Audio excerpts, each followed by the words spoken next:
est entêté. Oh yeah. Un peu sauvage c'est bar. On fait ce qu'on veut notre corps. On est fa fa fa fa fa fa fa fa fa fa fa fa fa fa farouche. Wow. Approche-toi pas.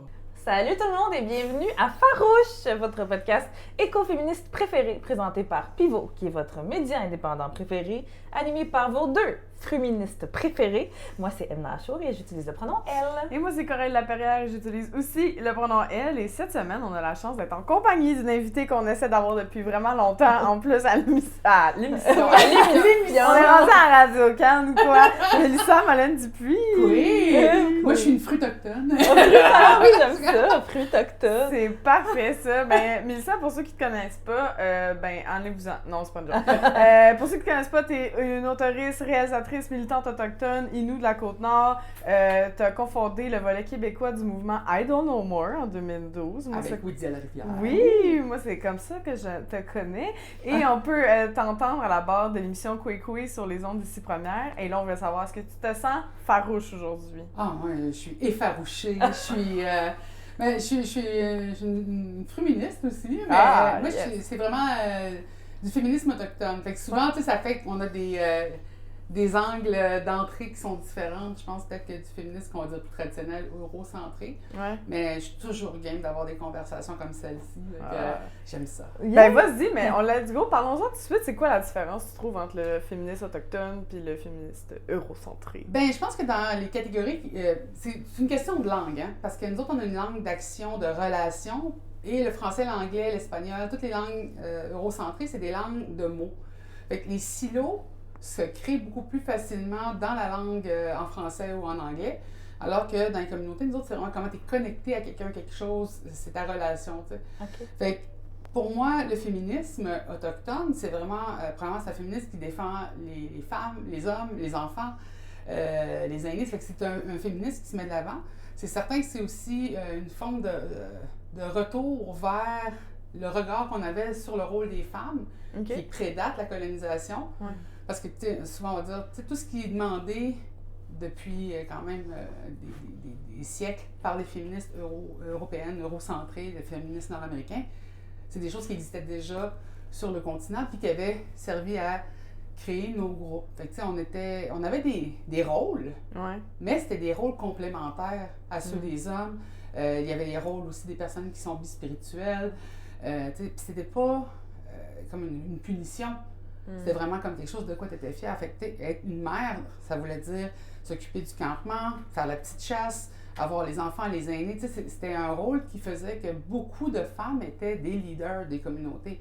Les gars, eux autres, allaient à la chasse du gros gibier, fait que c'était des pourvoyeurs pour nous autres, mais ils allaient faire leurs affaires. Fait que les gars partaient à la chasse, les femmes restaient au campement, on créait beaucoup, mais on se complétait. C'était vraiment, tu célébrais la femme, on célébrait l'homme. Fait que c'est ce retour-là vers cet équilibre du regard, du rôle de l'un vers l'autre que moi, je suis plus enlignée.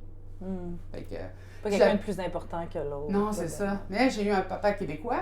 Fait que là, j'avais un papa qui avait un regard, lui, très féministe. Très, pour lui, je devais être capable, je devais être une femme forte. Puis d'ailleurs, il m'avait donné comme nom de baptême, mes parents, Marie-Octobre, Mélissa Malène Dupuis. Puis le Marie-Octobre, c'est inspiré d'un roman, puis c'est une femme qui avait fait la résistance en France. Ça. Fait que je pense que mon père s'enlignait vraiment pour... Il savait pas, c'est ça, il savait où est-ce que tu t'en allais. Fait que c'est pour ça. Le féminisme, c'est vraiment des choses qui peuvent se guérir les uns des autres. On utilise le privilège des femmes nord-américaines, blanches, qui ont des privilèges pour pouvoir faire venir de l'avant justement les enjeux des personnes qui sont afro-descendantes, des personnes autochtones. C'est vraiment un travail de complémentarité, je pense. Ouais. C'est drôle, ça challenge ma misandrie, je vais le dire, de voir, mais de cette perception-là, parce que c'est vrai que moi, dans les dernières années, je me suis radicalisée en mode, pas que je pense que les femmes sont plus importantes que les hommes, mais oui. Mais oui. C'est un retour de aujourd'hui, balancier, parce ouais. qu'on s'entend, on le vit tout ensemble, on est poignés dedans. Mais je dis au monde souvent, je dis, tu sais, la personne qui m'a fait le plus de tort dans ma vie, c'est une femme autochtone, puis la personne qui a été mon meilleur allié, la personne qui m'a donné le plus de plateforme, c'est un homme blanc. Et j'ai dit, tu sais, c'est dur de tout mettre dans des silos. Comme on le voit présentement, il y a des injustices qui sont créées par des gens qui ont vécu des injustices par le passé. Fait que, tu sais, c'est vraiment, il ne faut pas penser vraiment en silo. Il faut comprendre qu'il y a des réalités qui se rencontrent, qui se croisent. Puis moi aussi, je suis toujours fâchée contre les gars. Mais en même temps, c'est un des publics qui des fois, c'est le plus facile pour moi de jaser avec eux parce que, vu que je pars du point de vue autochtone, on dirait que la discussion est plus facile à intégrer. Probablement parce que j'ai été élevée par un homme québécois blanc. Ouais. Fait qu'il m'a appris à jamais avoir peur d'un gars qui gueule. Moi, je suis une grosse madame qui gueule. Fait que je sais pas, ça l'a aidé beaucoup pour ça. Mais c'est ça, c'est pour ça que je te dirais que oui, je suis fâchée, je me méfie, je fais attention. Ouais. J'ai une petite fille de 10 ans, fait que je suis comme vraiment sur le qui-vive tout le temps. Mais j'ai aussi un petit garçon de 8 ans. Puis j'ai dit, tu sais, je veux pas qu'on lui retransmette cette espèce d'héritage-là. J'ai dit, j'apprends que être un homme, tu sais, chez les Inuits, c'est pas utiliser ses muscles pour faire ça, c'est utiliser ses muscles pour faire ça. Ouais. Fait que c'est Pas vraiment, pour rabaisser. pas pour rabaisser, c'est pour supporter, soutenir. Ouais. Fait que ça change toute la perspective de c'est quoi le rôle d'un homme. Wow, c'est bien dit. On a parlé d'entrée de jeu en te présentant que tu avais cofondé le volet québécois de I Don't Know More en 2012. Peux-tu rappeler peut-être pour les gens, je sais pas, peut-être la tranche d'âge, peut-être 2012, c'est jeune pour certains de nos auditeurs. Ouais, ça nous rajeunit non, pas. nous autres aussi, on a vécu 2012, puis on trouve ça difficile. Quand les gens étaient comme moi, j'étais trop jeune, j'étais au primaire, puis on est comme, ben mange la marde. C'est ça. Oh, Mais- t'es née dans les années 1900! Oui! Fait que peux-tu nous rappeler, mettons, c'était quoi, puis le volet québécois, il consistait en quoi? Ben, le volet québécois d'I Don't Know More, ça a vraiment été une conversation qui a commencé sur Facebook avec moi et Widia Larivière, parce qu'on regardait ce qui se passait un peu partout au Canada avec I Don't Know More. Puis on se disait, hey, j'ai hâte, on a hâte que ça arrive ici, je me demande si quelqu'un va faire de quoi, il y a quelque chose qui va se passer. Puis là, peut-être que ça va être nous autres qui va être faire de quoi. Fait qu'on a commencé tout simplement en contactant les cofondatrices du mouvement au Canada, puis on disait, hey, ça vous dérange-tu si on fait un volet québécois parce que l'information ne se rend pas. On n'a pas choisi nos colonisateurs. Fait que le français et l'anglais, c'est encore une barrière entre nos communautés. Fait que nous autres, Parce on que a c'est des commencé- femmes autochtones qui se rassemblaient. Femmes autochtones et allochtones qui avaient créé le mouvement. Et nous autres, on a demandé juste, est-ce qu'on peut le faire en français? Oui, allez-y, parce que c'est un mouvement social. Puis ça allait toujours rester. D'ailleurs, c'est pour ça qu'on n'est jamais devenu un organisme. Le monde dit, pourquoi vous n'êtes pas Une OBNL, Une OBNL. ouais. Moi, je dis, non, écoute, c'est un mouvement qui te permettait de te tourner sur un dixaine, mais qui était aussi construit avec 2 Q-tips et un morceau de duct tape. C'est ça, on n'avait pas le temps de passer 6 mois à faire de l'admin pour Non, rendre c'est ça un ça. OBNL. là. On a vraiment fait sur l'énergie de la POF de l'air du temps. Mais, puis ça c'est très important, puis on le dit tout le temps, si on n'avait pas eu le support puis l'élan de vague des membres des mobilisations de Occupy, des membres des Carrés Rouges, j'ai dit, on n'aurait pas eu cet élan après ça au Québec pour I Don't Know More. C'est vrai, Puis c'est une grosse l'envie de année. faire ça aussi. Oui, là, mais la j'imagine, compréhension de votre bord, ouais. de c'est quoi l'injustice. On venait de voir le printemps érable. Ouais. Puis moi, puis vous dire, on disait, Chris, t'as-tu vu ce qu'ils ont fait à leurs enfants, à leurs propres enfants, qu'est-ce qu'ils vont faire à des femmes autochtones dans la rue? On se dit, oh, on va manger une claque, mais on s'est dit, c'est maintenant que ça se passe, il faut le faire. Sauf que toute la part qui est venue par en arrière nous a vraiment aidé. Ça nous a donné un cours en accéléré sur la mobilisation. Parce que nous autres, moi, j'étais contente de suivre les leaders, mais là, je me suis rendu compte que des fois, les leaders, ils vont pas dans la direction que moi, j'aimerais. Puis nous autres, c'était vraiment de faire entendre les voix autochtones. Mais toutes les voix, même celles avec lesquelles on n'est pas d'accord. C'était un peu d'enlever le bouchon sur la bouteille du génie. C'était d'ouvrir ça. Puis je pense qu'on a été très contente quand ça s'est passé parce qu'on a eu beaucoup d'appui. On a eu la couverture du Devoir, puis après cette couverture-là, parce qu'en plus, elle était très marquante, ben ça n'a plus jamais dérougi dans nos boîtes courriels. C'était ouais. dessus, parce que moi, j'ai un souvenir. Moi, je travaillais à la presse canadienne à l'époque. Puis moi, j'étais au sport. J'étais journaliste sportive à l'époque. Puis mon amie Marie-Michel Sioui, je me rappelle d'elle qui partait à tous les jours, couvrir une manif, c'est ça, là, c'était beaucoup. Ben, tu sais, c'est ça aussi, c'est que toutes les femmes dans les médias qu'on avait, on avait Marie-Michel, on avait Caroline Nepton-Hott, mais elles étaient encore dans la structure de Radio-Can, de la presse, du Devoir. Tu sais, c'était comment parler des enjeux, mais il fallait tout le temps le garder dans le cube des médias québécois canadiens. Ouais. Puis, je te dirais que ce qui avait été vraiment... Moi, les deux, trois moments où je me suis rendu compte qu'on avait un peu changé la conversation, c'est à un moment donné, j'étais en entrevue, puis j'ai dit, tu sais, on connaît pas les 11 nations du Québec, mais on connaît les 12 mois de l'année. Pourquoi est-ce que le monde ne peut pas se rappeler de 11 nations? Puis là, j'ai vu la personne faire... Je dis, oh shit, je demande, elle ne pourra pas me nommer les 11 nations, puis c'est une journaliste, puis c'est un journaliste, puis c'est un...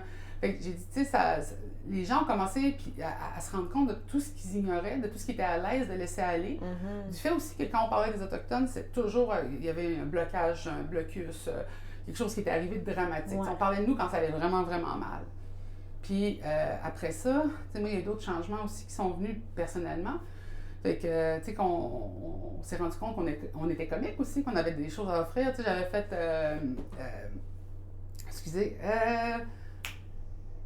Infoman. Oui. Ah oui. Tu sais, on a fait Infoman. Puis les gens, ah ouais, c'est drôle. Puis à un moment donné, j'étais avec Karine Lefebvre en entrevue, puis on parlait de Marvel. OK. Puis j'avais dit à Karine, merci, hein. J'ai dit, c'est le fun parce que, je dis, moi, j'aime ça qu'on m'invite pour autre chose que quand ça va mal ou quand il faut que j'explique le 101 autochtone, tout. Puis elle m'avait entendu, puis c'est pour ça que j'avais, à travers Karine, eu accès aussi à Pas tous en même temps. J'avais été chroniqueuse avec eux autres. J'ai dit, tu sais, c'est là où ça a comme débloqué des choses. Il y a aussi eu les histoires de bébé Yoda, parce qu'on parlait du fait que dans les médias, les gens sont habitués de nous interpréter d'une manière. Je dis, mais tu sais, nous aussi, on a une interprétation de ce qu'on voit, des films qu'on voit, de qui on est.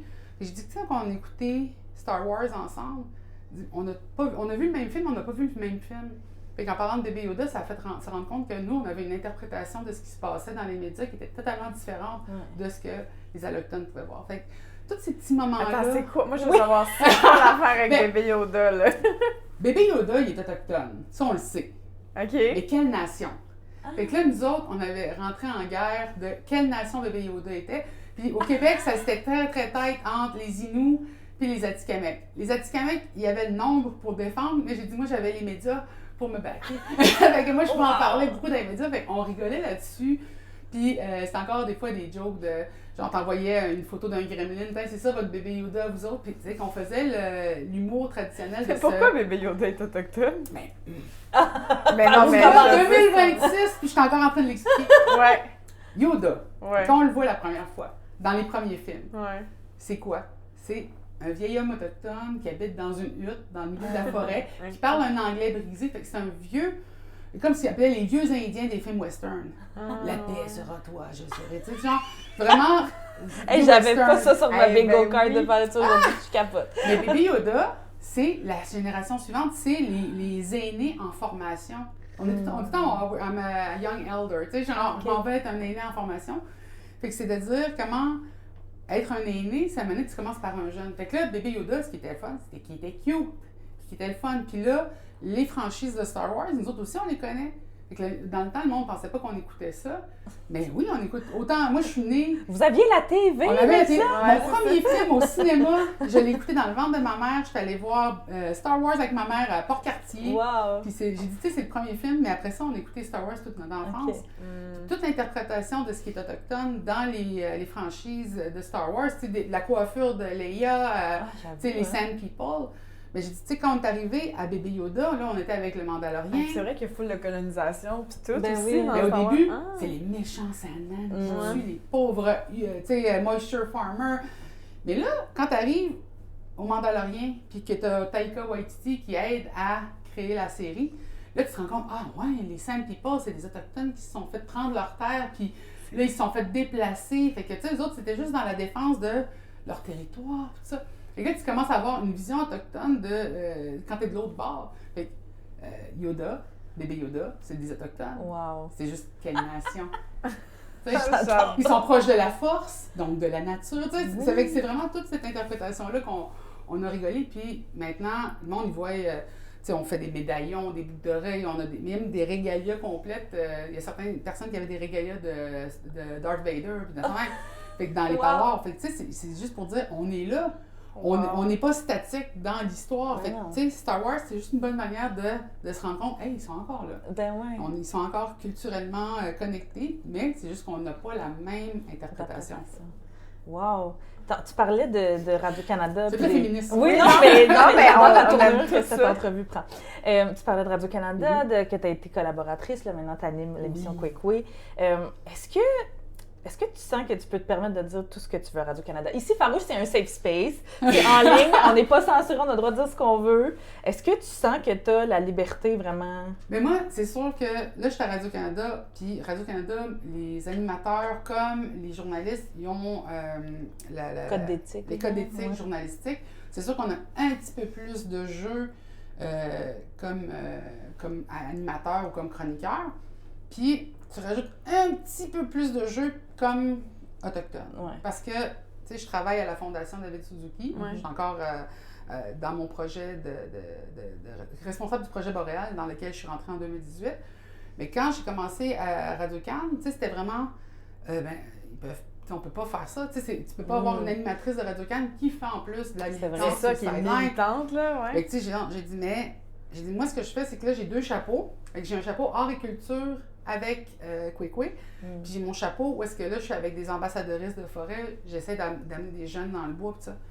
Mais le monde se sont bien rendu compte, tu peux pas avoir d'animation ou d'animateur autochtone qui est pas militant dans quelque chose. Parce que c'est des droits humains de base qu'on essaie de faire avancer.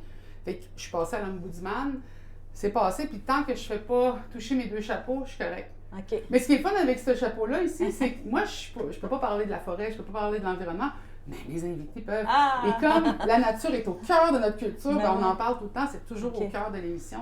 Mais c'est sûr que moi, c'est parler de livres, de films, Ouais. mais tout cet angle-là, OK. tu sais, on s'entend que les films, c'est sur les enjeux, documentaires, c'est sur la nature, sur puis toutes les réalités aussi qui sont, dans le fond, qui se croisent entre les droits humains et l'environnement, en fait.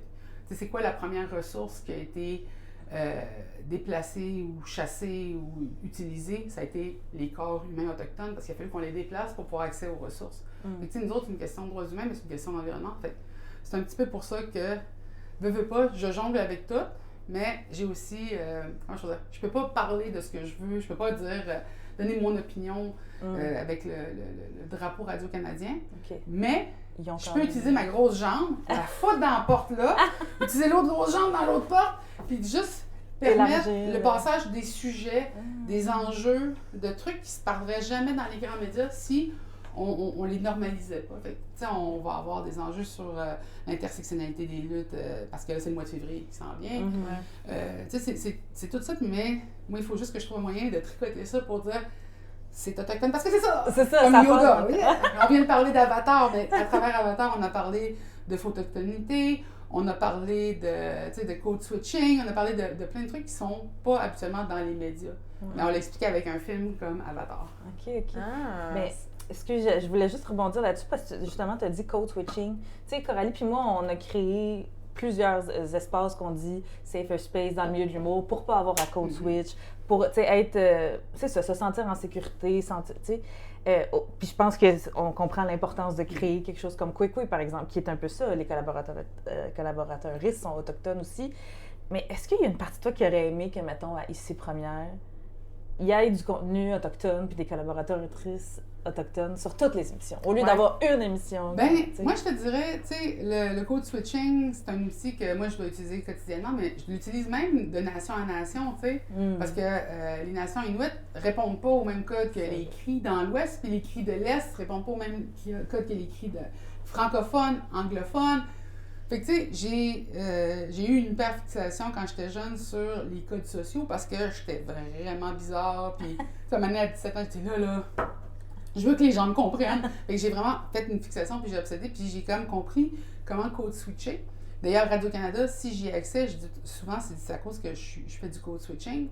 C'est parce que je suis aussi white presenting, tu sais, que je présente comme une allochtone. Puis ça rend ça plus digeste pour les auditeuristes. Mais le truc, c'est que j'aurais pu rester là, tu sais, dans la vibe universitaire, dans nos milieux, très fermés, puis on pourrait avoir nos conversations en silo, ou je peux être ici, puis ça peut être très frustrant, justement, de faire le ABC.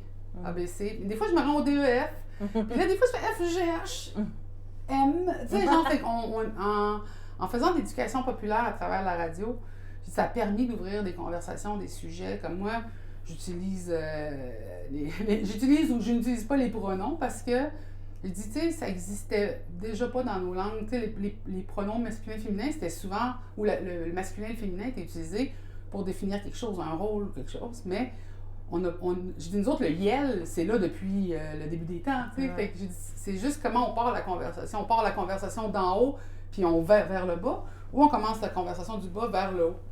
Fait que souvent, je trouve que c'est ça, c'est la déconnexion entre les médias puis les milieux plus intellectuels. Comment on rend ça accessible, comment on rend la conversation plus fluide.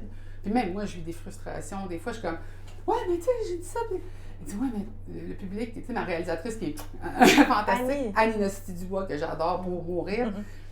Tu sais, elle, j'ai dit « Non, c'est merci. » Des fois, je suis comme je viens, là, je dis « Non, on devrait leur dire, on devrait pas tout pré-mâcher. » Puis elle dit « Mais ça, tes auditoristes, eux autres, là, ils vont décrocher. » Puis je suis comme... Je dis merci de traduire l'allochtone pour moi. Mais tu sais, c'est une question de conversation. Si tu veux avoir la conversation avec quelqu'un, comment tu te positionnes, comment tu te postures, bien, je dis souvent, c'est ça le problème pour moi, à mes yeux, dans les universités, dans les milieux, même dans les médias. Tu te positionnes tout le temps dans des postures de pyramide. Tu sais, qui c'est qui est au top, qui c'est qui est au bas. Puis, dans un milieu plus classique autochtone, mais nous autres, c'est tout le monde autour de la table, puis le monde partage, puis le monde écoute. Mais on s'entend que dans les médias plus traditionnels, Radio-Can, c'est comme une lutte, là. D'ailleurs, j'ai eu un choc, moi, quand je suis arrivée, les premières fois que j'ai fait de la chronique, puis qu'on était plusieurs personnes autour du micro, je me suis rendu compte que personne ne va te laisser la parole. Il n'y aura pas un tour de parole, il n'y aura pas un respect de la parole, il n'y aura pas les aînés en premier, puis on prend le temps de se parler. Fait que j'ai dû adopter des codes de radio, être capable de prendre la place. D'imposer d'imposer ma parole, mais de le faire d'une manière qui n'a pas l'air trop agressante ou agressive. Puis c'est pas parce que je suis une femme, on s'entend que je suis, comment on dit, j'ai des grosses bottines. Puis, mais je pense que j'ai réussi justement à utiliser ce qui est beau de la culture autochtone pour la prise de parole, mais de le mélanger avec ce qui est très difficile aussi dans le contexte allochtone. Mais Kwikwi, c'est une émission autochtone parce qu'on préenregistre. On s'assure que la parole de nos aînés prenne le temps d'être déposée. On va le monter après pour que ça soit entendu par un public qui est aussi allochtone, mais on veut que l'expérience de la radio, des médias soit agréable pour nos invités. Puis ça, je pense que c'est ce qui fait que nos invités reviennent. C'est pour ça que souvent, dans les médias, les gens ont de la misère à avoir des entrevues ou des partages qui viennent des communautés autochtones parce que c'est pas des endroits sécuritaires. Ouais, ils sont comme vas-y, go, vas-y, dis mon affaire, affaire, go, plus c'est vite. ça, ouais. Puis les gens vont souvent écouter quelqu'un qui est d'une communauté, va dire « Ah, c'était pas... tu sais, ça allait pas assez vite. » ou tu sais, mais moi, j'écoute mes invités. Puis je dis, ah, ben, tu sais, lui, c'est un Inou de la Côte-Nord, tu sais, il va parler de même. Fait que moi, je vais y répondre d'une manière qui va faire qu'il va se sentir à l'aise. Ah, lui, c'est un cri de l'Ouest. Ah, elle, c'est une Métis, Red River. Fait que, tu sais, ça me permet de donner la place, puis donner le temps autour du micro. Puis aussi de respecter le fait que, des fois, c'est leur troisième langue, le français. Des fois, ça va être une langue autochtone, après ça, l'anglais, puis après ça, le français, ils l'ont appris en troisième. Ouais. Fait on prend toujours le temps de remercier. T'sais, merci de vous adresser à nous dans une troisième langue. T'sais, on n'a pas choisi nos colonisateurs, ça je le répète tout le temps, parce que c'est les luttes de quotas de langue que nous autres on subit. Parce qu'il y a beaucoup de musiciens, d'artistes qu'on ne peut pas inviter à cause du français. Je dis, fait que les Autochtones subissent encore une colonisation par les langues qu'ils n'ont pas choisi de devoir apprendre. Fait que c'est ça, c'est difficile de dire que je suis dans un média autochtone, mais je dis ce que j'essaie de faire, c'est une radio communautaire autochtone à travers Radio-Canada. Et je dis, je veux qu'on entende ce qui serait notre radio. Fait que tu sais, le monde se connaisse, on se jase. Hey, je t'ai reçu la semaine passée pour ton film, là on va te recevoir pour tes toiles qui étaient à la parce que c'est notre réalité. Puis, j'ai dit là, je veux savoir que j'ai réussi le jour où je vais coller une partie de bingo à Radio-Canada. Ah oui! Ça a l'air d'être bien important le bingo dans les communautés autochtones. C'est un sport. Moi, je suis curieuse parce que t'as aussi autrice de Nuchimit avec Élise Gravel qui a écrit. T'as fait des courts-métrages aussi. Avec la Wapikami. Oui! C'est quel chapeau, puis là, animatrice à Kwikwi et militante, c'est quel chapeau tu trouves que tu passes mieux ton message? Ben, moi, quand on m'a dit « Qu'est-ce que tu fais dans la vie? » J'ai dit « Ben, moi, je suis une militante Inou. » Fait que je suis une femme Inou. Fait que ça devrait être une femme Inou, là. Une femme Inou. Mais j'ai dit ça devrait expliquer beaucoup pourquoi, quand on voit, dans le fond, des femmes comme Isabelle Picard ou, tu sais, justement, Natacha Canapie-Fontaine, tu sais, c'est des poètes, des artistes, des anthropologues. J'ai dit, on n'a jamais eu une étiquette. Parce qu'on doit pouvoir porter plusieurs rôles, on doit pouvoir, tu dois pouvoir faire des mocassins, chasser, tu dois pouvoir créer de la médecine. Tu sais, c'est vrai qu'on était toujours dans plusieurs rôles. Quand j'ai commencé à Idle No More, moi, j'étais... tu sais, je voulais faire artiste textile. Là. C'est là-dedans que j'étudiais. Je voulais faire une exposition sur les histoires puis les légendes, mais du point de vue de la sexualité autochtone, celle qui a été effacée par les curés, tout ça. Quand je dis ça au monde, ouais, ben oui, je crochetais des pénis rose fluo. J'avais toute une idée de parler des légendes puis de comment on voyait la sexualité du point de vue. Mais Idle No More m'a fait... il m'a pitché dans l'univers. Et ben, je suis bien meilleure blablateuse que tricoteuse. Fait que je continue dans les médias. Puis ce que ça amène à ma communauté vaut plus la peine, selon moi, que si je faisais de l'art. L'art, ce serait plus pour moi. Si tu faisais des petits pénis accrochés. Des capteurs de rêve. Mais tu sais, parce que j'aimais ça. Parce que tu réalises que c'est comme ton rôle, au final, Ouais, que c'est ça ton rôle là-dedans. Ouais. Puis ton rôle va changer. Puis ça, je pense aussi, c'est ça qui est difficile quand tu veux t'inspirer beaucoup des différentes sources de militance. La militance nord-américaine est très basée dans le capitalisme. Ah oui, tu punch in, punch out. Là, c'est ça, c'est vraiment, puis tu dois être capable de fournir, puis tu dois tout le temps être dans la rue. J'ai dit, mais ça marche pas, ça fonctionne pas. Puis moi, en vieillissant, ben, mes rôles ont changé. Fait que je n'étais plus une jeune militante dans la trentaine, pas d'enfant, avec une capacité de travailler jusqu'à 3-4 heures du matin à faire des médias sociaux. J'ai dit, ce que je suis devenue, c'est un parent. Puis là, mon rôle de parent, c'est ça que j'ai voulu mettre de l'avant. J'ai dit, moi, mes enfants vont passer avant tout le reste. Là. Je suis désolée, mais moi, je brûlerais la planète pour mes enfants sans y réfléchir parce que c'est mes enfants, mais c'est ça mon nouveau rôle. Et là, comment j'avance dans la militance, mais en mettant ce rôle-là de l'avant, ben, je me suis tournée beaucoup vers, OK, les mères au front. J'ai dit, c'est une réponse à notre besoin d'agir, mais dans une réalité où est-ce que c'est des mères qui doivent aller à la garderie, qui doivent recevoir des diagnostics, qui doivent moucher des nids morveux, tu sais. Puis, ce que je voyais, c'est que si je restais dans la militance comme je l'avais fait dans le premier bloc, j'ai dit, ben je négligeais mes enfants. Je n'étais pas là les fins de semaine, tout. Fait que moi, j'ai commencé à dire non à beaucoup de gens pour pouvoir dire oui à mes enfants, à ma famille. Parce que c'est le fun, la militance. C'est le fun être dans les médias. Le travail, c'est le fun. Ouais. C'est chiant être une maman parce qu'il n'y a rien à propos de toi, c'est tout à propos d'eux autres. Puis, tu sais, t'es fatigué. Quand ils sont venus au monde, ils m'ont volé tout mon collagène. C'est comme... Mais c'est la plus belle chose qui pouvait m'être arrivée. J'ai dit, ça m'a sorti la tête de mon cul. Puis c'était vraiment... ça m'a appris à relaxer. Ça a mis les freins. La nature a mis les freins là où est-ce que, le capitalisme en aura mis du carburant de plus. Puis là, j'ai dit, mais là, c'est ça qui est cool, c'est qu'après ça, je m'en vais vers être une cocomme, tu sais, vers le cocomme d'âme. Puis là, ça va être encore plus dur parce que mes bras, mes jambes, tout ça va avoir de la misère à avancer. Mais je vais avoir plus de connaissances. Fait qu'est-ce que ça fait dans le milieu autochtone? Mais c'est le temps de transférer vers des jeunes. Fait que mon travail avec la Fondation me permet de donner à des jeunes, justement, des pistes qu'ils n'auront pas à découvrir par eux-mêmes. Tu sais, un peu comme on a fait pour nous à Idle No More au début. Je dis, ben c'est ça qu'on doit faire. T'sais, on doit appuyer ces jeunes-là. On doit pouvoir leur faire confiance, puis les suivre. Puis ça, c'est une leçon que j'ai appris beaucoup en militance pendant Idle No More. C'était, t'as les chasseurs en avant qui ouvrent la piste. Tu as les grands-mères en arrière qui ferment la marche. Puis si tes jeunes puis tes aînés ne se parlent pas, bien là, à un moment donné, le groupe se perd. Puis je voyais ça beaucoup pendant justement les carrés rouges, tu sais. Je disais, les maudits boomers, les jeunes, Puis j'étais comme, mais pourquoi ils se parlent pas? Ben, c'est parce qu'ils n'ont pas confiance l'un en l'autre. Ils veulent pas investir sur leur jeunesse en donnant la gratuité scolaire. Parce qu'eux autres, ils pensent qu'ils doivent garder tous leurs sous pour pouvoir se payer une retraite parce qu'ils ont peur de finir en CHSLD. C'est vraiment comment les rôles sont capitalisés. T'es bon à rien à part dans ta tranche où est-ce que tu travailles. Fait que quand t'as un enfant, t'as pas de parole. Quand t'as un aîné, t'as plus de parole. Alors que pour nous, les enfants passent en premier, les aînés, on les écoute en premier. Fait que tu sais, c'est tout de réinverser ça dans la militance. Fait qu'aujourd'hui, je suis encore en militance, mais d'une autre manière. Fait que présentement, c'est de garder des portes ouvertes, de transmettre ce que j'ai à d'autres, puis de leur dire, inquiète-toi pas ça, t'as-tu besoin que je te fasse parler de ça, veux-tu que... Tu sais, c'est beaucoup moins dans la rue, puis c'est beaucoup plus dans bâtir la communauté. Puis ça, c'est venu pendant la marche de Greta. Tu sais, je l'appelle la marche de Greta, là, mais c'était vraiment ça. C'était la marche à Greta, tout le monde voulait voir. Tu sais, j'ai dit, on était 1,5 million de personnes à Montréal. Greta Thunberg était là. Moi, j'avais participé avec la Fondation. On avait fait... avec la Fondation David Suzuki. On avait aidé tous les jeunes qui se mobilisaient. C'était tellement inspirant de voir aller les jeunes. Là, puis j'étais comme... Les Autochtones étaient en avant avec Greta aussi. Oui, dans c'était cette 15 jeunes marche-là, autochtones, 15 jeunes allochtones.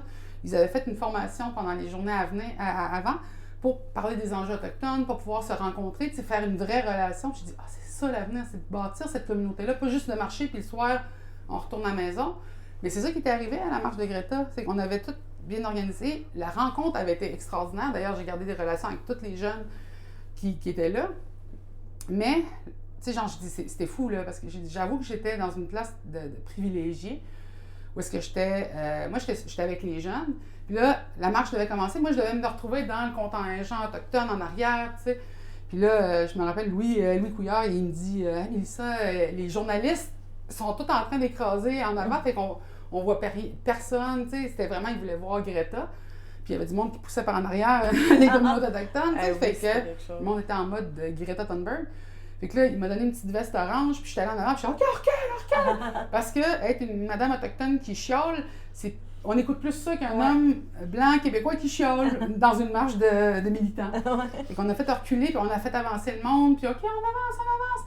Puis là, je me suis retrouvée dans la marche, puis j'ai dit « Oh my God! » Puis là, on était toute une gang, on braillait, on était comme « Oh, Puis j'ai dit à un moment donné, c'était tellement drôle parce qu'on était sur René Lévesque, puis j'ai dit « OK, on arrête! » Parce qu'on attendait que la deuxième file se rejoigne.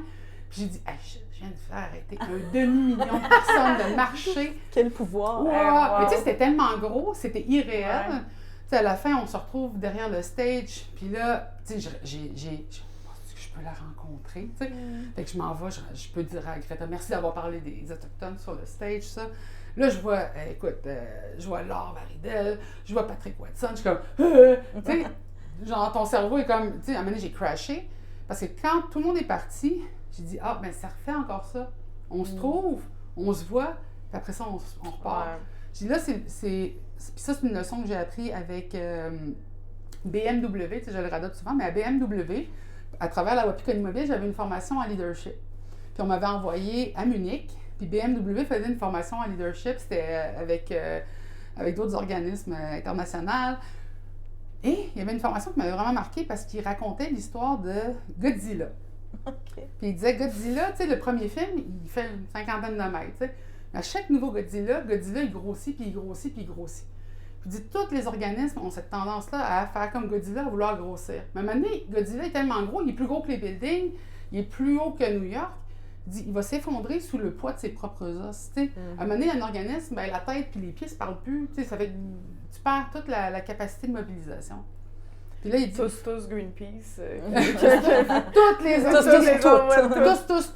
le gouvernement, tout le monde. Tu sais, à un moment donné, ça se parle plus. Ouais. Puis il dit là, c'est le bout où il faut qu'on commence à penser à se mobiliser, pas à se mobiliser, mais à développer des marchés, mais en virus, en bactéries. Ouais. Parce qu'on fait des petits trucs qui se multiplient, mais qui sont indépendants les uns des autres.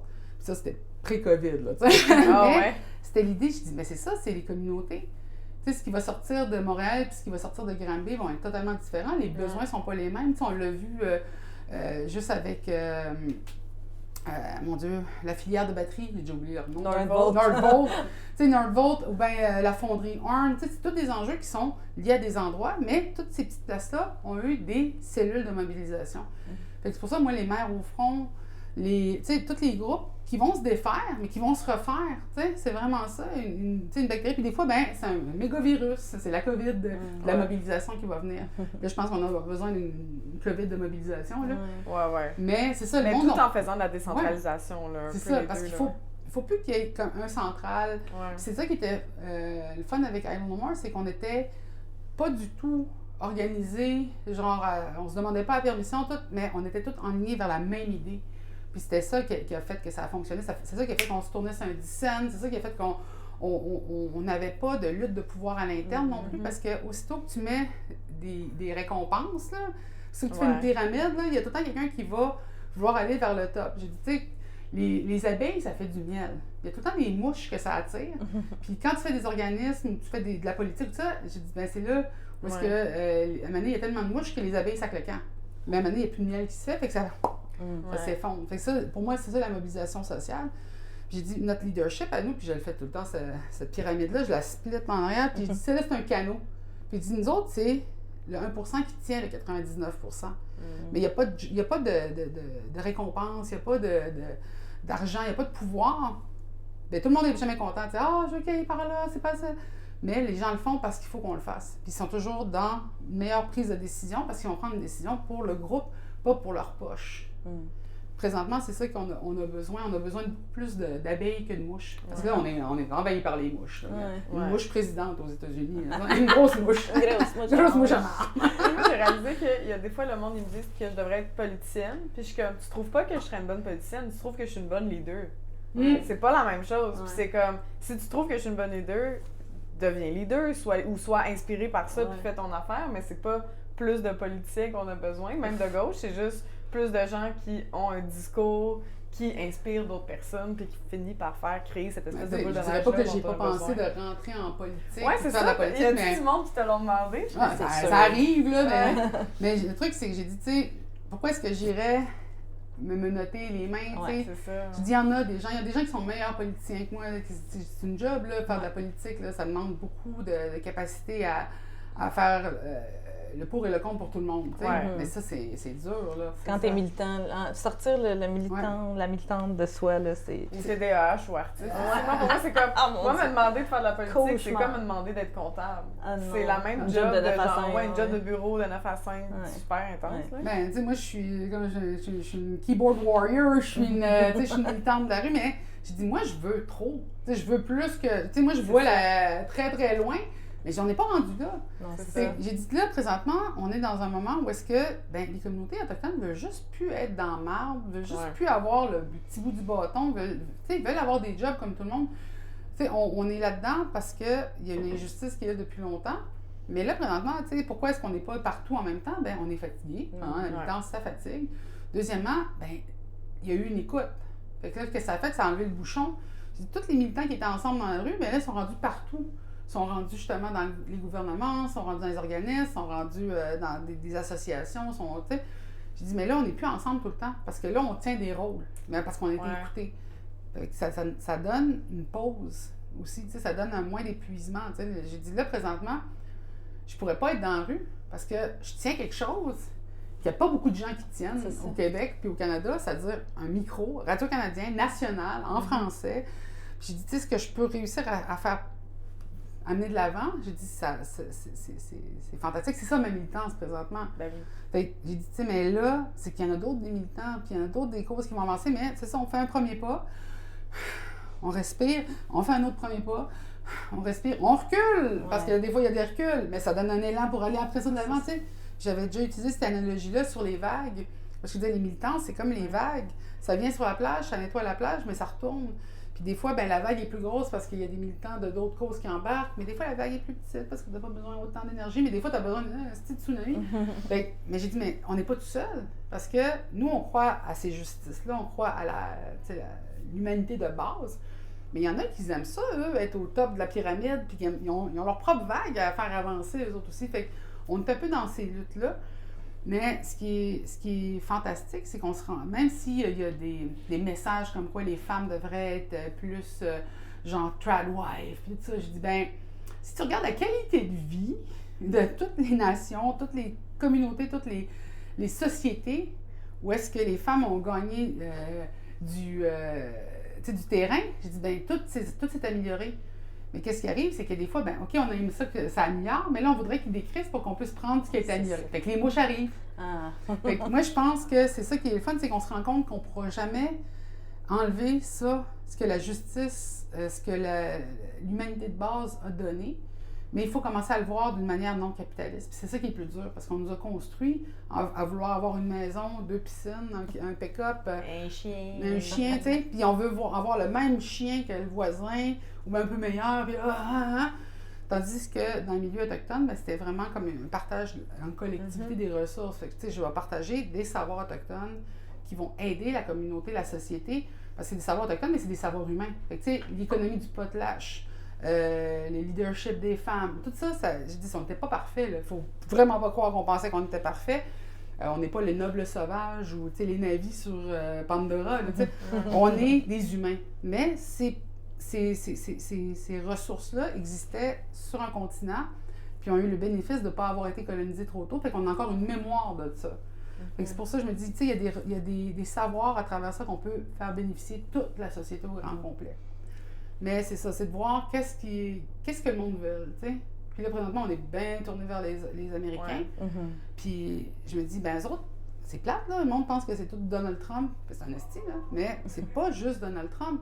C'est tous ceux qui sont derrière Donald Trump, là. C'est toute la culture aussi derrière ça, de genre de vouloir aller au Ben top. oui. Mais lui, il va servir de bouc émissaire. Tu sais, tout le monde veut un Hitler, mais personne pense à Ergebel en arrière, là. Tu sais, c'est fait qu'il faut comprendre que la pointe d'une... C'est pas une aiguille, là. C'est une pointe de flèche. Il y a tout un système derrière ça, puis lui permet de faire oublier ceux qui sont en arrière. Mais on est dans les médias. On est dans les médias sociaux. Les gens, je me souviens, là, ça va marcher pour tout le monde. Fait on va s'en rappeler beaucoup plus, tu sais. C'est pas pour rien que ça a pris quand même une dizaine d'années pour pouvoir mettre en justice tous les nazis, mais je dis, qu'est-ce qu'on va voir avec ICE? Ça va peut-être aller plus vite parce qu'on a des images, on a des preuves. Les humains n'ont jamais eu autant de capacité à avoir un meurtre en live. Tu sais, genre, j'ai dit, c'est la première fois de ma vie que je vois 2 meurtres dans la même semaine. Mais je le vois tout. J'ai vu une exécution faite par des de René Good et d'Alex Petit. Bien, tu sais, puis j'ai dit, puis là, présentement, il y a encore un problématique avec les médias parce que tu as une responsabilité à ce que tu dis, tout. Mais, tu sais, à un moment donné aussi, comme le disait si bien en 1984, tu sais, le gouvernement va te faire vouloir croire quelque chose que tu as vu avec tes propres yeux, là, tu sais, c'est du gaslighting de pro, là. En tout cas, fait, c'est beaucoup de choses comme ça, mais c'est vraiment comment on met de l'avant des visions autochtones qui vont aider la communauté. Bien, je pense que c'est ça un peu ma lutte en tant que femme, tu sais, en tant que mère, parce que moi, mon leadership là, en pyramide, là, c'est vraiment je suis une maman. Fait que pourquoi je fais ça? Parce que je veux que mes enfants aient une capacité de vivre, puis je veux que les enfants avec qui mes enfants vont grandir aient la même capacité de vivre, parce que sinon, on va juste continuer. Ton pick-up puis ton chien est plus beau que le mien. Moi, j'étais curieuse de savoir, parce que tu es à la Fondation David Suzuki, puis on dirait que j'ai goût de revenir sur une entrevue que David Suzuki a faite en mai. Je pense, cet été. Non, mais cet été, ça avait été quand même viral parce qu'il avait dit qu'il était trop tard pour le climat. J'aime David. Puis là, il y a vraiment plein de monde qui était comme, ben là, tabarnak. Tu sais, moi, en tant qu'activiste, mettons, j'ai trouvé ça tough parce que j'étais comme, je me le fais dire ça. Puis je suis comme, non, arrêtez pas parce que même s'il est trop tard, il faut continuer à se battre. Puis je me demandais, toi, comment t'as perçu ça quand. Est-ce que j'aime David? C'est ça que je me suis dit. David, il dit les affaires, il est trop tard pour le climat. Il est trop tard. Dans le sens, il n'y a pas tard. Non, ce qu'il disait, c'est qu'il est trop tard pour ce que vous voulez garder. Exact. Tu sais, les pailles en carton, puis les kits d'ustensiles réutilisables. Tu sais, de vouloir garder l'équilibre de ce système qui est à la fine pointe du capitalisme. C'est là, on va recommencer à. Puis on le voit, là, on est en train de descendre une pente. Là. Je veux dire, si le monde ne se rend pas compte que. On est dans un vortex polaire parce que toute la chaleur autour de la Terre est en train de nous... J'ai dit, ben ouais, on est gâtés. Nous autres, on a la neige, puis on a la pluie, J'ai dit, on est dans un bel endroit pour geler du cul, mais au moins avoir pas des sécheresses à pu finir. C'est ça. Puis David, c'est pour ça que j'ai voulu travailler à la Fondation. Quand je l'avais rencontré, j'étais pas encore à la Fondation David Suzuki, je travaillais... j'étais encore à Idle No More, je travaillais dans un centre d'amitié autochtone. Et on avait été invité à faire un jury, puis j'avais été sur le jury, puis c'était les membres de ma communauté avec le village à côté de Longue-Pointe. C'est la coop boréale qui avait gagné. Tu sais, je dis, je sais que ça a l'air du népotisme, mais c'est pas ça. C'est vraiment que ça. J'ai dit, faire pousser des légumes dans le Nord, c'est quand même spécial, puis d'en faire un truc communautaire. Fait que c'est eux autres qui avaient gagné, puis c'était une bourse de 2000 $ et une visite de David Suzuki. Et je dis, pensez-moi que je pourrais venir je voudrais bien voir David Suzuki en action dans ma communauté, puis je l'avais rencontré. Puis on était assis à table, on mangeait des fruits de mer puis des légumes boréaux. Puis j'avais dit, tu sais, David, je l'appelais David. David. Les savoirs ancestraux, c'est comme des sciences. Puis là, il m'avait dit, non, je t'arrête là, c'est pas comme des sciences, ce sont des sciences. C'est quoi la science? C'est pas l'observation des choses qui nous entourent. Il dit, moi, je suis un scientifique, je regarde les choses à travers un microscope, une loupe. Il dit, mais les communautés autochtones, vous autres, vous regardez comment les choses sont connectées les unes avec les autres, puis vous le faites depuis des temps immémoriaux. Fait que vous avez un regard de scientifique sur le territoire, puis j'étais là, je l'aime. Je peux travailler avec ce dude-là. Fait que c'est pour ça qu'à un moment donné, quand j'avais eu la capacité de pouvoir postuler au rôle à la campagne boréale. La campagne boréale, puis de travailler avec Karel, Mérand, mais aussi mon amie Louise Enoetti, qui était une scientifique, qui est encore une scientifique, mais qui était scientifique à la Fondation. J'ai dit, je veux aller avec lui parce que la Fondation avait vraiment une vision qui incorporait les enjeux autochtones, les savoirs autochtones, puis d'entendre de la bouche de David Suzuki son respect qu'il avait pour les savoirs ancestraux, pour la connexion des savoirs avec les sciences du territoire. J'ai dit, c'est là-dessus que je veux travailler, c'est avec ces personnes-là que je veux travailler, puis c'est de reconnaître que nos enjeux, nous autres, c'est des enjeux de droits humains, des enjeux de nature, mais qui sont connectés aussi avec le territoire, puis une réalité que c'est le vivant. On vit ensemble sur ce territoire-là, on n'a juste pas la même vision. Fait que, tu sais, j'ai pu faire avancer le regard par les bains de forêt. Tu sais, comme on disait, le code switching. Oui. J'ai dit, les bains de forêt, c'était tellement drôle parce que quand je commençais mes ambassadeurisses, la COVID est arrivée. Fait que je dis, je peux pas aller dans le bois, je peux pas les amener se promener en forêt. J'ai commencé à faire des bains de forêt virtuels. Puis, moi, j'étais avec mon téléphone à 2 mètres de distance de tout le monde. Puis là, je montrais, puis là, je parlais de la relation au territoire. Puis j'ai dit, à un moment donné, je m'étais installée dans une piste cyclable. Puis j'ai dit, regardez, là, je suis dans une piste cyclable, c'est la seule place que j'ai le droit d'être. J'ai le droit d'être dans une voie publique, mais la piste cyclable est entourée d'arbres fruitiers, fait que je peux être ici si je parle pas à personne. Fait que, je montrais l'absurdité de comment on avait construit notre société. Je dis, mais la nature, elle trouve un chemin. Puis la piste cyclable, elle a été verdie puis reverdie. J'ai dit, tu sais, on est dans des capillaires de vie, puis de nature, puis tout ça. Puis j'ai dit, mais moi, la piste cyclable, à cause que c'est la seule place que je peux aller, bien, je l'utilise comme ressource de forêt. Fait que, tu sais, je savais où il y avait des pins blancs, je pouvais ramasser les aiguilles, je savais où il y avait des petits fruits, je savais, tu sais, mais à travers une voie. Puis, à un moment donné, je faisais des bains de forêt, puis j'allais au débarcadère de Longueuil, parce que vu que c'était une voie maritime, puis tu pouvais aller débarquer, c'était une route, puis j'avais le droit d'aller là. Puis, j'étais pas la seule à avoir trouvé ce spot-là. On pouvait se promener sur la plage, mais il y avait tous des restants de tampons, puis toutes sortes d'affaires. J'ai dit, tu sais, on est pogné avec une capillaire de nature, mais elle est dégueulasse. Fait que David, moi, ce que j'ai aimé de son discours, c'est qu'il nous fait nous rendre compte, là, c'est comme un régime, tu sais. Ah, j'ai perdu 10 livres avant l'été. Ben là, l'été est arrivé, t'as pas perdu ton 10 livres. C'est à chaque fois qu'on se met une espèce de... Ouais, les cibles de climat, c'est les comme... cibles de climat, finalement, on les fera pas, finalement. Comme si ça. c'était un régime. Comme un régime, puis je l'ai pas eu, tu sais. Puis j'ai dit, mais toute cette... C'est rien, ça. Ça veut dire, ça donne rien comme de tout penser que tu vas rentrer ça dans ce temps-là. Mais si tu changes aujourd'hui, tranquillement, si tu regardes, si tu t'éduques, si revois le système. Oui, si tu arrêtes de regarder ce système-là comme étant ce qui va être la réalité dans 10 ans, puis que tu décides, bon, mais comment je vois autrement, je dis là, tu vas avoir un vrai changement. Je dis, on a tout le temps vécu des changements climatiques, c'est juste que celui-là est accéléré par l'humain dans une réalité de capitalisme. On va vouloir l'étirer jusqu'au bout pour pouvoir twister la dernière goutte de jus de citron. Mais je dis, tu sais, nous autres, la théorie veut qu'on a traversé le land bridge, tu sais, parce que justement, les glaciers étaient assez hauts que la mer était basse. Puis c'est comme ça qu'on s'est retrouvés ici. Je dis, on a vécu dans des situations de froid extrême, des situations de chaleur extrême. Tu sais, en tant qu'humain, on a vécu toutes sortes de réalités. Mais on a tout le temps survécu. Pourquoi? Parce qu'on s'est adapté au territoire. On n'a pas demandé le territoire de s'adapter à nous. Et moi, je sais que David, dans cette vision-là, il en parlait, mais si on pense qu'on va avoir un Starbucks de l'apocalypse, je dis là, on a un problème. Oh mon Dieu. C'est pour ça que j'adore. Je recommande dernièrement pour l'éducation populaire Idiocratie. Je dis, on n'aurait jamais pu penser qu'un film tomberait autant sur la cible. Même les Crocs. C'est vraiment un film qu'on pensait que genre... Moi, je pensais que c'était un peu niaiseux comme film, puis je l'ai écouté il y a genre 2 ans, puis je suis comme, oh non, c'est ça qui se passe. Le président Gamacho. Puis les Crocs qui ont été inventés, genre, puis qu'il dit, mais c'est quoi la chaussure qui pourrait avoir l'air d'une chaussure stupide? Oh, les Crocs! Mais c'est devenu une des chaussures les plus vendues sur la planète. Puis c'est là qu'ils ont apparu pour la première fois, c'est dans ce film-là. Fait que j'ai dit, des fois, dans les médias... Pour la première fois? Oui, il y a toute une histoire sur comment les Crocs, ils ont trouvé ça. Ils étaient, qu'est-ce qu'on pourrait prendre comme chaussure pour le futur? C'est pour les prisonniers dans le film. Puis ils ont sorti des Crocs. Puis écoute, après ça, les Crocs, maintenant, il y en a partout. Tout le monde porte des Crocs. Puis ils arrosaient les champs avec du Gatorade. Puis tu sais, j'étais comme...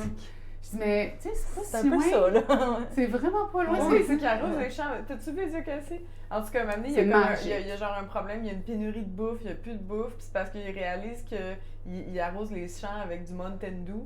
Puis maintenant, ils font comme, mais peut-être prenez de l'eau. Puis ils sont genre, oh, ne veut pas penser à ça. Ça règle le problème. Pourquoi c'est lui le ministre de l'Éducation? Il a gagné un concours. Ben, je dis, regarde tout! toute la politique américaine présentement, c'est C'est exactement, exactement ça. la Oh même mon affaire. Dieu. Fait que, non, c'est ça, il y a beaucoup Fait que de Baby choses. Yoda puis Idiocratie. Oui, c'est faut ça, que là, tu il va te falloir mettes que je là-dessus, me là. mette à jour. Mais moi, je voulais juste Oui. peut-être conclure parce que ça m'a fait penser à quelque chose que tu as dit sur les bains de forêt, parce que moi, les farouches le savent. Je ne suis pas une femme de la nature, beaucoup. OK, je suis une fille de ville. Je suis, tu sais, une fille d'immigrants qui passaient pas leur fin de semaine au camping, là, tu sais. J'ai connecté avec la nature plus tard dans ma vie, puis même là, je l'associe pas toujours à quelque chose de positif. Je l'associe à de la performance, à de, tu sais. Puis, il y a peut-être 3 ans, j'animais une soirée pour Réseau Demain le Québec. Puis, il y avait du monde de la Fondation David Suzuki qui était là. Puis, moi, j'animais la soirée du samedi soir. Puis, j'ai dormi là, puis on était encore là le dimanche. Puis, le dimanche, il y avait un petit bain de forêt donné par Mélissa Molène Dupuis. Puis je vous ai amené juste un raccoin. Puis, tu nous as emmenés dans un mini raccoin. Puis, tu sais, moi, pour vrai, j'appréhende ces moments-là parce que je suis pas bonne, je suis complexée, je connais rien, j'aime pas les bébés, tout ça. Puis, j'en parle, j'ai des frissons. J'étais tellement émue de juste t'écouter parler de hey, ça, cet arbre-là, il a servi à ça. Ça, ces plantes-là, on fait ça avec ça. Ça, non, puis j'étais comme, hey, moi, c'est ça le rapport que je veux avoir avec la nature, tu sais. Oui, OK, il y a des gens qui aiment ça, pas se laver pendant 3 jours pour faire du camping. Soit. Mais moi, c'est ça. Puis, tu sais, quand on parle de, tu sais, on milite pour les droits autochtones, mais on milite pour les humains en général, puis on a beaucoup à apprendre des autochtones, mais ça, je trouve que c'est un truc que, hey, il faut pas qu'on perde Être en ça. relation là. avec la nature. Être en relation, comprendre la Ouais. nature. On se met tout le temps en performance. D'ailleurs, tu sais, je te disais, tu sais, quand j'ai fait des bains de forêt, à un moment donné, des Inuits me demandaient c'est quoi là, les bains de forêt que tu fais avec les gens à Montréal? J'explique, t'es allé dans le bois. Ouais, c'est Oui, t'es allé dans le bois. C'est pas compliqué Mais pour faut ça, juste- mais ouais. Non, je dis, mais il faut juste comme l'emballer puis l'empaqueter pour qu'ils trouvent ça trippant. Puis c'est ça le truc, c'est que quand tu vas dans le bois puis que t'es de même, parce qu'on t'a pas appris à regarder de même, C'est ça. parce que tu connais pas le nom des plantes, tu connais pas leur utilité, j'ai dit, ben c'est sûr que tu vas tout le temps regarder la forêt de même, tu vas regarder tes 10 000 pas, tu vas voir ton application, tu vas écouter ton podcast, tu sais. Mais moi, je suis tout le temps en observation. Qu'est-ce que je peux trouver? Où est-ce que je peux trouver de l'écorce? Est-ce que tu la moi, c'est ça? Oh mon Dieu, j'avais pas vu. Je check. C'est comme rentrer dans un Walmart, mais un beau Walmart. Puis tu trouves tes ressources, puis là, t'as même pas besoin de cueillir rien. Tu dis, OK, maintenant, je sais où est-ce qu'il y a de la menthe sur le bord du fleuve. Ouais. Mais Mais c'est tellement empouvoirant de savoir, de comprendre, de C'est ça. reconnaître les choses. je Mais trouve. c'est pour ça que j'ai utilisé beaucoup les histoires, les livres pour enfants. D'ailleurs, Notre Chimite, c'est une Avec raison. Élise Gravel. Avec Élise Gravel, j'ai dit, tu sais, on m'a raconté des histoires quand j'étais jeune des deux côtés. Puis il y en a un qui se dit, la forêt, c'est dangereux. Il y a des sorcières, il y a des loups, il y a des ours, il y a toutes sortes d'affaires. Vas-y pas. T'es en sécurité dans le village, dans ta maison. Puis dans l'autre, chez les Inuits, nous autres, c'est dans la forêt que tu vas ta langue, ta culture. Va dans le bois. Ah ouais, c'est tout à toi. Fait que tu sais, toutes les histoires, comme on les raconte aux enfants, on va faire qu'ils vont avoir une relation différente quand ils approchent la forêt. Fait que moi, j'ai jamais eu peur dans le bois. Même quand je me perdais, je disais, comment je vais me retrouver, tu sais, où est-ce qu'il y a le soleil, où est-ce que la rivière coule, tu sais, je me rappelle de cette place-là. Fait que, tu sais, j'avais pas peur de la forêt. Mais quand tu perds un enfant alloctone qui n'a jamais été dans le bois, tu le trouves 24 heures plus tard, puis il n'y a plus de chaussures, puis il est tout mangé par les maringouins et tout. Puis ça avait arrivé une fois qu'il y avait un jeune, sa Côte-Nord, qui s'était perdu, puis je pense qu'il avait perdu quasiment 2 semaines. Puis ils l'ont retrouvé parce qu'il y avait des savoirs de la forêt. Ah ouais. Fait que, tu sais, c'est vraiment comment tu vois la forêt. Et puis ça, c'est super important, comment tu la vois. Est-ce que tu la vois comme un frigidaire où tu ouvres les portes, puis tu vas aller chercher l'hydroélectricité, le bois, tout ça, puis tu refermes la porte du frigidaire, ou est-ce que tu la vois comme Nutchimit, mon territoire, ma relation au territoire. Tu sais, c'est comme ma mère, je ne laisserai pas personne exploiter ma mère, je ne laisserai pas exploiter mon territoire, tu sais, d'où est-ce que mon ADN a été créé, où est-ce que mes ancêtres sont là depuis des temps immémoriaux. Fait que la relation à la forêt avec Nutchimit, c'est une manière de pouvoir connecter des jeunes, parce que c'est des savoirs autochtones, mais c'est des savoirs autochtones qui sont pour tous les êtres humains. Puis j'adore les livres parce que, tu sais, comme je pense beaucoup à 1984, ce temps-ci, je pense Le meilleur des mondes, c'est des livres que mon père m'a fait lire, puis qu'il y avait une représentation justement de regard autochtone, mais, tu sais, coincé dans une dystopie alloctone. Puis je pense tout le temps à Fahrenheit 451, parce qu'à la fin, qu'est-ce qui se passe? Parce que là, il brûle les livres, puis là, il s'attache au matériel du livre. Mais à la fin, tu as les gens qui se promènent dans les parcs puis qui récitent le livre à voix haute. Je dis, mais c'est quoi la culture? C'est quoi nos valeurs si c'est pas les choses qu'on tient tellement à cœur, qu'on les porte en dedans de nous, qu'on les porte dans notre esprit, dans notre cœur, qu'on les transmet? Fait que présentement, tu sais, on a été attaqué par les pensionnats, on a été attaqué par la colonisation, par des lois qui sont encore en place, mais dans notre tête, on récite encore la forêt, on récite encore les savoirs, puis on les transmet à d'autres. Fait que, tu sais, comme dans Fahrenheit 451, comme les pistes cyclables, à Manis, ça fait ça. Fait qu'en partageant ces savoirs-là, puis en leur montrant leurs valeurs, puis en essayant pas de les étiqueter, puis d'utiliser ton arrière-arrière-arrière-grand-mère avec ses ossements pour dire « je suis autochtone », parce que tu y vois un plus-value monétaire. Mais quand tu y vois un rattachement à ta communauté, ta collectivité, ton territoire, je dis ça change totalement l'approche. Puis ça change totalement ce que tu vas gagner. Puis s'il y a une chose que je dis au monde, c'est quand on meurt, la seule chose qu'on porte avec nous, c'est les histoires, les aventures, les choses qu'on a faites, les gens qu'on a rencontrés. Tout le reste, ça reste en arrière. Tu ne traîneras pas ton pick-up dans tes poches. Non. Mais par exemple, ton âme va transporter les gens qui vont se rappeler de toi même après ta mort. Fait que, c'est pour ça que je dis des relations sont extrêmement importantes. Puis ta maison peut brûler, mais tu sais, tant que tu as tes enfants, ta famille, tu es riche. Oui. Fait que c'est pour ça que je suis beaucoup dans ces avoirs-là. C'est tellement bien dit. Merci tellement, Mélissa Mollet Dupuis. Mon Dieu, ça faisait si longtemps qu'on voulait que tu viennes à Farouche. On n'est pas déçus, il va falloir qu'on te réinvite. Oui, on va falloir qu'on te réinvite. Parce qu'on aurait pu faire 3 heures avec toi. Fait qu'on peut te suivre sur tes réseaux sociaux. On peut écouter ton émission Kwekwe sur les ondes d'ici première. Est-ce que tu as d'autres choses que tu voudrais plugger? Nuchimit avec Nuchimit, on peut se procurer. Je te dirais que moi, c'est d'explorer les autres artistes, les autres écrivains. Je dis, moi, c'est juste des portes d'entrée, tu sais, puis Nuchimit, c'est au jeu, mais c'est pour montrer que tout le monde a une histoire de forêt à raconter, c'est juste qu'on n'a pas eu la chance de pouvoir la raconter. Fait que je dis souvent en niaisant, là, quand les médias vont vraiment être équilibrés, on va avoir un MBC autochtone, nous autres aussi. Fait que, j'ai dit, c'est peut-être ça ma carrière de fin de vie.